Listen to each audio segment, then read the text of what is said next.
आप जो लोगों के घर टूटे हैं इनको मार्केट के हिसाब से एक्विजिशन का एक्ट कहता है कि डबल मुआवजा वो देना चाहिए, एक्विजिशन के डबल पैसे देना चाहिए। दूसरी हमने मांग की कि अभी तक जो चीज़ हुई इसकी चौकसी के आदेश आप आयुक्त को ही दो कि उन्होंने क्या काम किया, तो वो भी मांग मेरी उन्होंने स्वीकारी।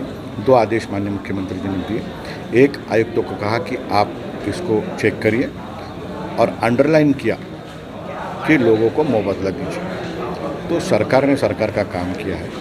मैं महापालिका आयुक्त को स्पष्ट रूप से सवाल पूछना चाहूँगा कि कौन से अधिकार में आपने तोड़ा, कौन से अधिकार में आपने दहशत की। यदि 5 दिन के अंदर महापालिका आयुक्त लिस्ट नहीं जारी करेंगे, सूची नहीं जारी करेंगे कि किसका घर कितना कितना तोड़ा, उनको कितना मुआवजा मिलेगा ना, 5 दिन के बाद हम ये मुहिम नहीं होने देंगे। हम विकास के खिलाफ नहीं हैं, पर आप हमारा घर तोड़ोगे, हमको मुआवजा नहीं दोगे, फिर बाजू वाले का घर तोड़ोगे, तो ये किसके लिए आप कर रहे हैं। मेरे गंभीर आरोप यहाँ पर जनता की ओर से है। बड़े बड़े रास्ते के टेंडर्स निकलने वाले हैं, उन कॉन्ट्रैक्टर्स के लिए ये मुहिम है क्या? 60 मीटर के ही रास्ते आपको चाहिए। वो इसलिए है क्या कि सेंट्रल गवर्नमेंट 60 मीटर के अंदर ही नेशनल हाईवे के नाम पे पैसे देगी। कायदा ये कहता है कि जो रास्ता शहर में से जाता है उसको नेशनल हाईवे की तरह ना देखते, उसे शहर का रास्ता देखिए। एक तरफ महानगर पालिका जो नक्शा अभी तक फाइनल नहीं हुआ है उसको लेके तोड़फोड़ कर रही है, और वही महापालिका बिल्डिंग परमिशन नहीं दे रही है। तो ये दोनों बातें अलग अलग है। इसका खुलासा महापालिका ने करना चाहिए। मैं उनको स्पष्ट रूप से कहता हूँ कि कायदे की भाषा में अगर 5 दिन के अंदर आपने यादी प्रसिद्ध नहीं की, लोगों को मुआवजा देने की बात नहीं की, तो हम ये मुहिम आपकी नहीं चलने देंगे। ये गुंडाशाही हम नहीं चलने देंगे। हम कोर्ट जाएंगे, हम सेंट्रल विजिलेंस कमीशन के पास जाएंगे, हम उनको बोलेंगे, हम उनको रिक्वेस्ट करेंगे। और क्लर्क से लेकर, मैं स्पष्ट रूप से करता हूँ, क्लर्क से लेकर महापालिका एडमिनिस्ट्रेटर तक जिन्होंने गलती की है वो चौकसी के लिए अब तैयार रहे। जनता के लिए हम चौकसी मांगेंगे और चौकसी पूरी करके उन पर कार्रवाई निश्चित करेंगे। 5 दिन के बाद अगर कार्रवाई नहीं रुकती है तो आप क्या करें? 5 दिन के बाद कार्रवाई नहीं होती है तो जिन के घर मकान टूटे, जो बेघर हुए, इनको सबको लेके मैं महानगर पालिका आयुक्त के दरवाजे में रहने को जाऊंगा। मैं वहाँ रहने जाऊंगा जब तक मेरे लोगों को मुआवजा नहीं मिलता है, मेरे लोगों को पैसे नहीं मिलते। कायदे की भाषा में हम उनका घर नहीं छोड़ेंगे, उनको शहर में घूमने नहीं देंगे। बार बार नक्शा चेंज होता है, रोड की लेंथ कम ज़्यादा होती है, इसके पीछे आपको लगता है कि कुछ साजिश है या कुछ? देखो, डीपी प्लान हर 10 साल में, 15 साल में, 20 साल में करना चाहिए, उसका एक अधिकार है। पर वो करते समय, उसका इम्प्लीमेंटेशन करते समय महापालिका ने मुआवजा देना चाहिए। कोई भी एजेंसी होगी जिसको रास्ता करना है उसने मुआवजा देना चाहिए। आपने देखा पिछली बार महापालिका के आयुक्त बंड साहब थे, उन्होंने चिकलठाना में तोड़ा, लोगों को मुआवजा दिया। हरसुल में तोड़ा, लोगों को मुआवजा दिया।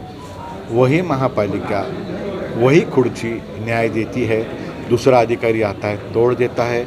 हाई कोर्ट में तुम कहते हो कि हम सुप्रीम कोर्ट का पालन करेंगे, निर्णय जो दिया है उसका पालन करेंगे, करते नहीं हो। एक्विजिशन प्रोसेस करेंगे, नहीं करते हो, और लोगों को आप रास्ते पर लाके दहशत फैलाते हो।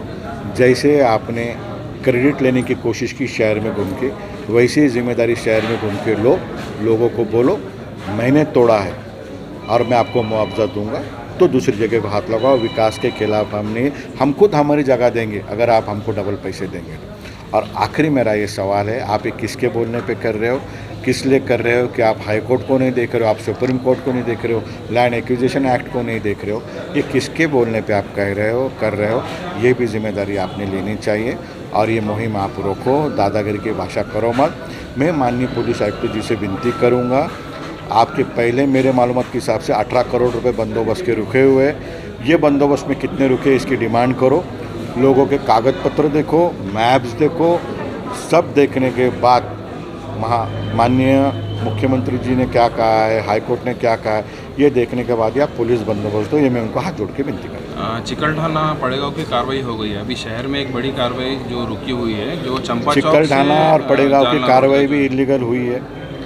जो भवानी नगर, संजय नगर, चंपा चौक की जो बात करी जा रही है, तो मेरे को उनको सवाल है, जो स्मशान भूमि है उस स्मशान भूमि के सामने ऐसे आपने घर तोड़े, वो रास्ता आप किए क्या? मेरा तो बोलना है कि वो शहर को पानी नहीं पिला सके। हर 14 दिन को पानी आ रहा है, वो ना कामयाब रहे शहर को पानी पिलाने को, इसीलिए उसका ध्यान भटकाने के लिए आपने ये कार्रवाई की क्या? शहर में कोई भी कार्रवाई अब नहीं होगी। आप आके बोलो कि मैं ये रोक रहा हूँ, कायदे में रोक रहा हूँ। आप ही इसका क्रेडिट लीजिए कि आपने ये रोका, हम आपका स्वागत करेंगे। और जो लोगों के तोड़े उन लोगों को मोबदला दो, हम आपके आभार मानेंगे। आयुक्तांचं दरवेळेस स्टेटमेंट आहे की जे रोड रुंदीकरणाच्या मध्ये येणार त्याच्यावर आम्ही गुन्हे दाखल करणार। मी काय म्हणतोय, रोड रुंदीकरणामध्ये आले, तुम्ही गुन्हे दाखल करायची भाषा करताय, मग तुम्ही माझं अनधिकृत तोडलं, मग तुम्ही पण गुन्हे दाखल करून घेण्यासाठी तयार राहा। मी सेंट्रल विजिलन्स कमिशनचं बोलतोय। भारत सरकारमध्ये सेंट्रल विजिलन्स कमिशन आहे, जे भारत सरकारच्या अधिकाऱ्यांच्याबद्दल लक्ष ठेवून असतं। मी तिथे जाणार आहे, मी कोर्टात जाणार आहे आणि मी सांगणार आहे कसं इलिगली झालं, कोणत्या बिल्डरच्या सांगण्याहून झालं, कोणत्या कॉन्ट्रॅक्टरच्या सांगण्याहून झालं, हे देखील पुरावे मी त्या ठिकाणी देणार आहे। भैया 10 के साथ नागरिक मित्र पथक आता है, 150 से 200 की संख्या में रिटायर मिलिटरीमॅन वगैरे इथं पण रिटायर मिलिटरीमॅन बसलेले आहेत। नाही, रिटायर मिलिटरी महापालिकांचे नियुक्त केलेलं आहे, ते अक्षरशः मारतात वगैरे, तर त्याचं हे बघा, त्यांना अधिकार आहे। मी परत एकदा सांगतो, मैं वापस एक बार कहूँगा महानगर पालिका आयुक्त को और पुलिस प्रशासन को, पुलिस प्रशासन, महापालिका के कर्मचारी जो दादागिरी कर रहे हैं उनको आप रोको। कृपया ये दादागिरी आप आयुक्त रहने के बाद शहर में नहीं होनी चाहिए, इसकी आप मालूमात लो। और महानगर पालिका आयुक्तों को मैं कहता हूँ कि आपके जो कर्मचारी दादागिरी कर रहे हैं, आज तक एक भी कंप्लेंट रजिस्टर्ड नहीं हुई है। इसके बाद अगर हमको कोई आएगा, कोई धमकाएगा, कोई डराएगा, तो हम पुलिस स्टेशन जाएंगे, ऑनलाइन एफआईआर रजिस्टर करेंगे और कोर्ट में जाएंगे। और सभी शहरवासियों से मैं कहता हूँ कि कायदे की भाषा में आप जवाब पूछो, मेरे को मुआवजा कब मिलने वाला है, मैं आपके बीच में नहीं आना चाहता हूँ। अगर आप मुआवजा नहीं दोगे तो आप मेरे घर को हाथ नहीं लगाओगे। ये नागरिकों ने अभी डिसाइड करना चाहिए। धार्मिक स्थलों के बारे में हाँ, ये देखो, हर एक के बारे में सुप्रीम कोर्ट की गाइडलाइन है, और मैंने यही मेरे निवेदन में कहा था कि सुप्रीम कोर्ट के गाइडलाइंस, मुंबई हाई कोर्ट के गाइडलाइंस के अनुसार और लैंड एक्विजिशन एक्ट के अनुसार यहाँ पे कार्रवाई नहीं की गई है। वो कार्रवाई के बारे में आप आयुक्त को पूछो। माननीय मुख्यमंत्री जो है ना, स्पष्ट कहा कि माननीय आयुक्त महानगर पालिका, इसके बारे में आप पूरी इंक्वायरी करके कार्रवाई करो। कार्रवाई का अर्थ है कि जिनके जिनके घर टूटे हैं उनको आप मुआवजा दो, और जिन्होंने ये किया है उसका पूरा अहवाल गवर्नमेंट को सबमिट करो। हम 5 दिन का उनको समय देते, अगर 5 दिन में नहीं करते तो हम उनको रास्ते पे घूमने नहीं देंगे, कायदे से घूमने नहीं देंगे। और इसके बाद क्या हमारा अगला टप्पा है कि ये किसके बोलने पे हुआ, by name ji Shrikant ji, administrator municipal corporation Chhatrapati Sambhajinagar के बाय नेम से मैं हाई कोर्ट में जाऊँगा, मैं सीवीसी के पास जाऊंगा, सेंट्रल विजिलेंस कमीशन के पास जाऊंगा, मैं भारत सरकार के पास जाऊंगा, मैं सीआईडी के पास जाऊंगा, और शहर के लोगों को मैं न्याय लेके दूंगा। मैं वापस स्पष्ट करता हूं, ये लोग बड़ा दिल करके बैठे हैं, ये कह रहे हैं कि हमारी मालूमात आपको लेनी तो लो, मार्केट से डबल पैसे हमको दो, जो उनका अधिकार है।